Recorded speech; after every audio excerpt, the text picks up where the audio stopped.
Good evening and welcome to Tucker Carlson Tonight. In case you weren't invited, the White House Correspondents' Dinner took place over the weekend. For the third year in a row, Donald Trump was invited but took a pass and didn't show up. That has never happened in the long history of the dinner. Presidents always show up. They always throw on a tuxedo and head downtown to suck up to the White House Correspondents Association. They don't want to do that. They hate going, every one of them. All presidents deeply despise the news media. But they make themselves go. They have no choice. It's a hostage situation. If you blow off the dinner, the press will punish you, guaranteed. They won't admit it, of course. They won't say it's personal. They'll make up some story. Here, for example, is Jeff Zucker's spokesman claiming that not going to a media dinner is the same as attacking the media. Say what you will about the press. This is an event that honors the First Amendment. Yes, that's what it's about. It's an awards dinner and a fundraiser. In the past, presidents have always shown up, even if they were angry at the press at any given time. It's yet another example of what we're seeing, this administration's attack against the media. It takes many forms. Yeah, one form is the president having a rally this Saturday instead of attending the dinner. Dumb people are so self-confident. Have you noticed that? It's almost like there's a self-esteem, competence, reverse access.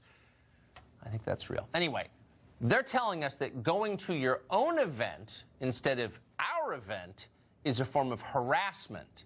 You know what's not harassment, according to CNN? Spying on former Fox reporter James Rosen and his parents because you don't like what he's covering. The Obama administration actually did that, and then Obama went to 8 separate White House Correspondents Association dinners. Nobody ever denounced him as immoral. Obama hated reporters, by the way. Most people do hate reporters for good reason. But reporters loved him back anyway. They agreed with his politics. That's what matters. Watch what happens when they don't agree with your politics. I still separate my career into the period before February of 2017 and what came afterwards. And that's because February 2017 is when the President of the United States called us the enemies of the people. I felt it was time that we reset this dinner and put the focus a little more squarely on journalism and a little more squarely on the First Amendment and a little more on the people, the men and women who helped to hold the most powerful political institution in American life to account. Ladies and gentlemen, to the First Amendment. Now, I'm delighted to make a spirited case tonight for the First Amendment. We now have to fight hard for basic truths we once took for granted. Like every future president, Washington felt maligned and misunderstood by the press, but he never generalized that into a vendetta against the institution. I think you're doing noble work to preserve democracy at a time when a rising tide of misinformation, masquerading as news, threatens to make a mockery of the First Amendment. Donald J. Trump is not the first and won't be the last American president to create jitters about the First Amendment. But what is happening today is perhaps even more insidious, a relentless campaign against the very credibility of the news media. This is a glorious tradition. You folks are part of it, and we can't have politicians trampling on it with impunity. People are doubting the news media. That's wrong. You're seeing misinformation masquerading as news, they're telling us. And actually, they're right. We have seen a lot of that recently. How about the last 2 years of Russia coverage on CNN, for example? Michael Cohen met secretly with Russian spies in Prague. John Don Jr. is about to be indicted. The Steele dossier is entirely real. They told us all of that and much more, all of it wrong and stupid and totally dishonest. The New York Times and the Washington Post won Pulitzers for what turned out to be misinformation masquerading as news.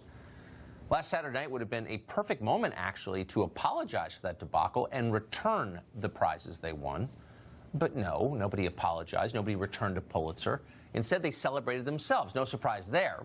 That's what they do. What was odd, though, was hearing them talk about free speech. The First Amendment is, in fact, under ferocious attack, really more than any time in the last 50 years at least. And yet the people in that room don't seem to notice. Where were these same people last summer when the big tech companies colluded to silence broadcaster Alex Jones? Alex Jones, he's bad. CNN literally led the effort to make him be quiet. Jeff Zucker doesn't agree with Alex Jones's political views. Therefore, he thinks Alex Jones shouldn't be allowed to talk. So Zucker shut him up by force. Did anyone at Saturday's dinner mention any of that? And where were they when Facebook and Twitter blocked ads supporting Congresswoman Marsha Blackburn because they criticized abortion? Where were they when Tommy Robinson went to prison in the UK for having unfashionable views about immigration? Where were they when James Damore got fired and then slandered by Google for questioning the company's diversity theology? Where were they when Peter Vlaming lost his job teaching in Virginia because he wouldn't use male pronouns to describe a female student? Did any of the First Amendment defenders, here's the First Amendment, they say, at the dinner on Saturday say a single word about any of this? Of course they didn't. Their job, they say, is to hold the powerful to account. But when given the chance to push back against the truly powerful, the actually powerful, we're not even kidding powerful, Google, Amazon, Facebook, PayPal, do they say anything? Ever? No, of course not. They suck up every single time. They suck up to power because that's who they are. Dutiful toadies to the powerful, defending class interests and pretending it is principle. Fine, that's who they are. Just don't lecture us about speech.